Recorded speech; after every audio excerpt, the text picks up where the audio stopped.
Nice to see you again, Paul Marsh. Great, welcome back. It's always good to catch up.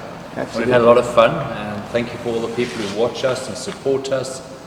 And yeah, it's about, here's the man behind the camera more often than not, and you get to see him, and we have a great rapport with what we've shared, and we have a lot of fun.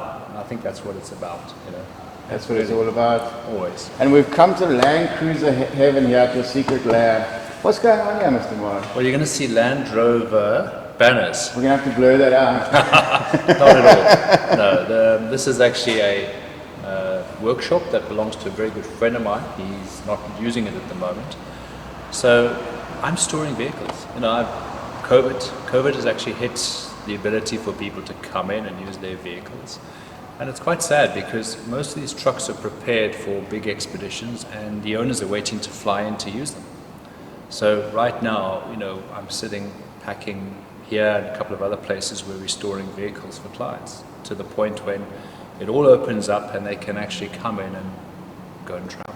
Must be really frustrating when you've dropped a fair amount of money on a truck and you just can't get into it.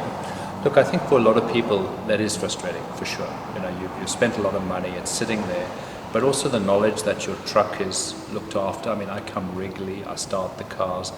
The cars are always, well, they're not on axle stands now because I've been moving and shuffling around, but they all go back up on axle stands, the batteries get charged up, we disconnect them, the tanks are full, no food in the car. So, you know, we do look after the cars for people to store them, and that's always important if you're storing your car. Proper storage is a key talking point. Yeah, you know, if you've got a vehicle you've spent a lot of money on, you want to know that wherever you're storing it, it's being looked after. So from my perspective, I like to make sure that when the trucks come in, they're cleaned. If they need a service, we'll service it before the clients come out and pick up the cars. We'll make a list of all the points that they need to sort out on the car. We'll just make sure that, you know, you're giving your car with all your equipment and it's looked after, it's safe. We get people to make lists of what kit is in the car, take photographs, make a list of what work they want to do to the car, so that while they're away, this can all happen. And when they fly back in, you want to pick up your car and you want to go traveling. Have you noticed an uptick in people want to get out there? Are you getting a lot of overseas customers? Look, people want to get out there hands down. I'm getting a lot of clients from overseas looking at building vehicles now while they can't travel, but in the anticipation of traveling. And I can see that it's a great opportunity. People have got time on their hands, people are thinking about, actually people are not just thinking about what they want to do, people are taking a different perspective on how they want to travel. You know, I think with COVID, it's certainly teaching us a lot more about what we want in our lives. And what we don't want in our lives. What we don't want, yeah, it's true. And I think what we want for a lot of people is the ability to go and travel and take the time we have and really use it mindfully, you know? And that's where putting a vehicle together and having it ready and available so that they can start planning when things will come right. For sure they will. It's going to take time, we don't know when, but at least we know that in good time it's going to sort itself out. And then you want your vehicle ready. You want to be able to get in, do some refresher training, because, you know, when we store the cars, mostly when you're storing a car, if we talk about that for a minute, you know, you want to get the vehicle on axle stands so the weight of this car is not sitting on the tires, because sitting for a prolonged... we'll be looking at 3 ton on some of these. Yeah, well, you know, when the tire is not moving and it's sitting static, excuse me, for a month, 2 months, 3 months, that's not good for tires. You know, you get flat spots that distorts the tire. So, in my mind, I put it up on axle stands. You know, make sure that your batteries are fully charged. Make sure that you've got absolutely no perishable food in the car. Because, you know, we don't want rodent problems in here. I know, do you ever leave some milk in the fridge and you get there 6 months later? No, well, your fridges are, you know, you want to empty your fridges, clean them and leave them open. Little things, you know, it's an opportunity. Get the car sorted, get it organized, make sure that anything that is a problem you've made a note of, because you forget. You come back after your trip, you've got all the intentions of things you want to do to the car, problems you want to fix, and unless you write that down, there's your opportunity. So I ask people when they come in, I say, give me a list of what you want sorting out, what are the niggles, what are the problems, and then we go through the car mechanically, do like a post-expedition service, and then again a checkup before they go. And yeah, that's looks after the car. And that holy grail Paul Marsh checklist. There's been a lot. There's been a lot of talk about that. Are you going to be publishing that at any stage? It's I do share my list with my clients who work with me for sure, because a list is relevant to what you've done to the vehicle. People often ask me and they say, "Oh, I want a list of what spares to take," and I'm going to go, "What have you done to the vehicle? What have you actually done to prepare your vehicle for the trip you're going to go on? What parts have you changed and what haven't you changed?" Because that's going to affect the list.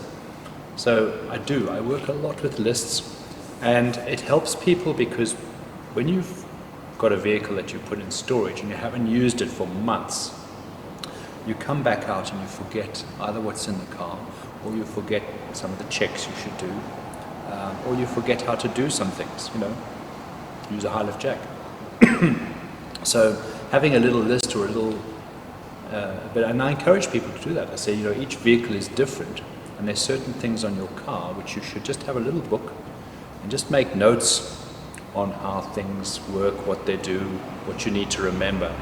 And then when you come back from not using the car for a long period of time, you can just refresh your mind quickly. And it's great. Absolutely. I do that so I fly paramotors. I love it. It's one of my big passions. Any spills? Oh yeah. You don't get to fly a paramotor without having a few Like a riding learning motorbike. curves. And that's my happy place, is to be able to get into the sky, and that's, I have a vehicle that just keeps my kit in. And it's exactly the same. Every time I fly and I learn something, or I make a mistake, or I make a list of notes and checks. And then before I fly the next time, I review. And especially if I haven't flown for a while. So you just really travel though. Well, you're building your confidence up. Yeah. It's one thing when you're going to get in a car and you're going to go driving. We drive cars every day. You don't kind of fly paramotors every day or ride motorbikes every day. So if you haven't done something like that, it just helps. So there's lists for first aid, equipment, what you do and don't take. And again, that's another. So I use a list like that for my clients. Not to give someone a list and say this is the ultimate list of what you have to take, because there isn't an ultimate list. Everyone's got their own take on what they will want to carry in their vehicle, and it becomes personal. But when you've got an overall idea to look over, and I'll start by saying to people, what do you think you need to take on a trip? What's important? Let's start with what do you need for the vehicle? And then I get a good understanding of what their thought is. Some of them have got good experience. Some of them have researched massively, which can be dangerous. Can you over-research? Yeah, you can. And I think I never take away research for people. Research is very healthy to do, because I learn from people doing research and coming back to me with new ideas, thoughts, whatever. But I do feel that sometimes it adds a complexity of confusion to what people want to do. There's so many opinions out there, and they're not all right and they're not all wrong. But when you're going to try and distill all that information into what's right for you, you need to absolutely have an ability or use someone who can actually help you work through what is your scenario, how are you going to travel, what vehicle have you got, and then take the information that you found and go, that's my budget, that's what I want to do, and this is how I'm going to make it work. Instead of spending a bunch of cash in the front end and figuring out you don't have anything or you got too much. Yeah, and also, I think I've covered this in the past with some of the talks I've done. It's very important if you're going to approach someone for advice, or you want to find out about equipment, that you understand their experience. Because otherwise someone's selling you something because they're selling it. And they may be very passionate about what they're selling it for a good reason. Is it right for you? There's the question.